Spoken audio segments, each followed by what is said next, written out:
এবং এই অরূপ হাজরা আপনি কিভাবে চাকরিটা পেয়েছেন 2016 সালে আমি তো জানি। আশা করি আপনার সৎসাহস থাকবে আসানসোল দক্ষিণ 87 নম্বর ওয়ার্ড ডামরার মানুষ এবং আসানসোল জেলার মানুষকে বলতে পারবেন আপনি যে আপনি 2016 সালের চাকরিটা কিভাবে পেয়েছেন। আজকে এই ধরনের ব্যক্তি যারা এই ধরনের কিভাবে চাকরিটা পেয়েছেন আমরা জানি।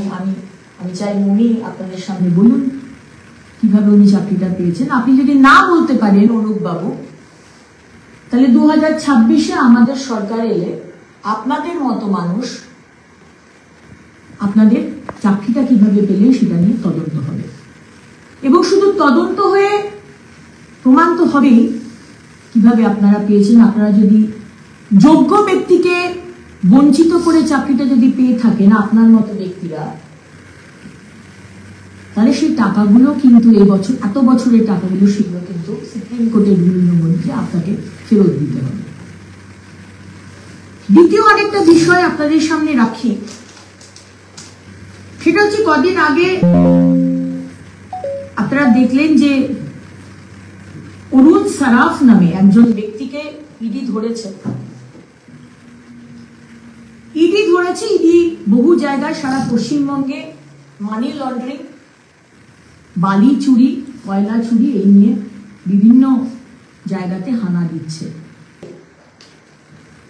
যে তরুণ বাবু আপনি একা তো নিশ্চয়ই এগুলো করতে সক্ষম হবেন না যদি না আধিকারিক এএমসির আধিকারিক যে আজকে জমি দখল করছে, তো জমির ডিপার্টমেন্টে যারা রয়েছে, ভূমি রক্ষণ কমিটি, প্রশাসনে, সরকারের, মমতা ব্যানার্জি আপনার, তারা আপনার সাথে সহযোগিতা না করলে তো আপনি গরিবের মানুষের কাছ থেকে জমিটা নিয়ে সেটাকে বেশি দামে বিক্রি করা এগুলো তো করা সম্ভব নয়। রাস্তা থেকে পিডব্লিউডি ডিপার্টমেন্টের লোকরা যদি এর মধ্যে ইনভলভ না থাকেন তাহলে এটা তো আপনার পক্ষে করা সম্ভব নয়। তাই দৃষ্টি আকর্ষণ করতে চাই এই মমতা ব্যানার্জি সরকার, এই টিএমসি সরকার এবং এএমসি কে। আমরা জানি তৃণমূল মানে চোর, তৃণমূল মানে দুর্নীতি, আমরা জানি। কিন্তু আজকে ডিপার্টমেন্টাল প্রাতিষ্ঠানিক দুর্নীতি আসানসোল কাউন্সিলর আর 87 নম্বর ওয়ার্ডের তরুণ চক্রবর্তী মহাশয়, আপনি যে ফুলে ফেপে উঠেছেন, আপনার ফুলে ফেপে ওঠার পিছনে এই যে ব্যবসাগুলো আপনি চালাচ্ছেন তার জবাব তো আপনাকে 87 নম্বর ওয়ার্ডের আসানসোল দক্ষিণ মানুষকে দিতে হবে।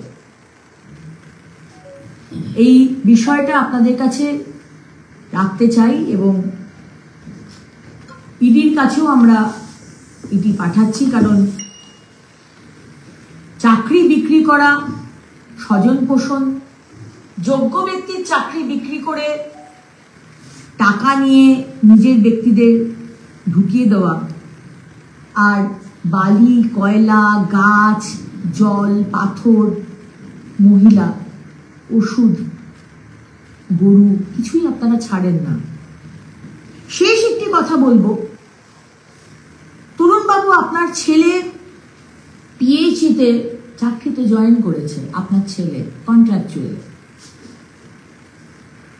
আপনি তো ফুলে ফেপে উঠেছেন, যথেষ্ট ভালো পরিস্থিতি আপনার, সেখানেও নিজের ছেলেকে পিএইচইতে ঢোকালেন। ডামরাতে এত গরিব মানুষ রয়েছে,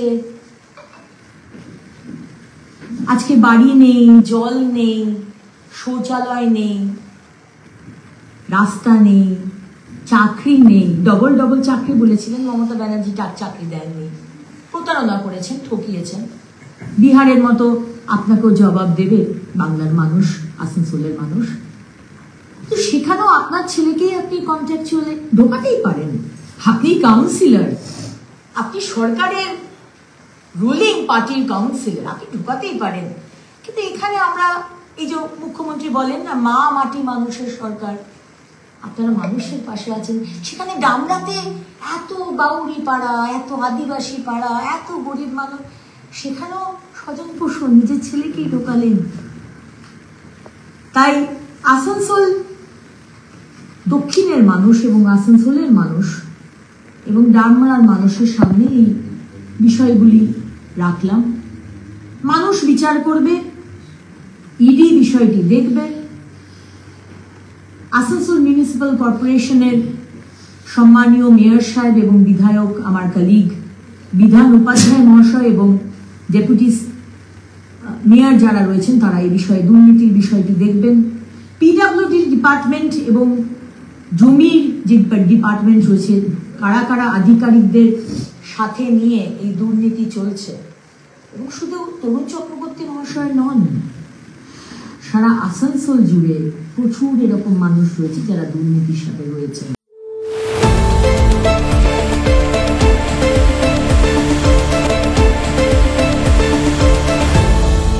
আপনারা দেখছেন এই বেলা বাংলা, শিরোনামে সবার আগে।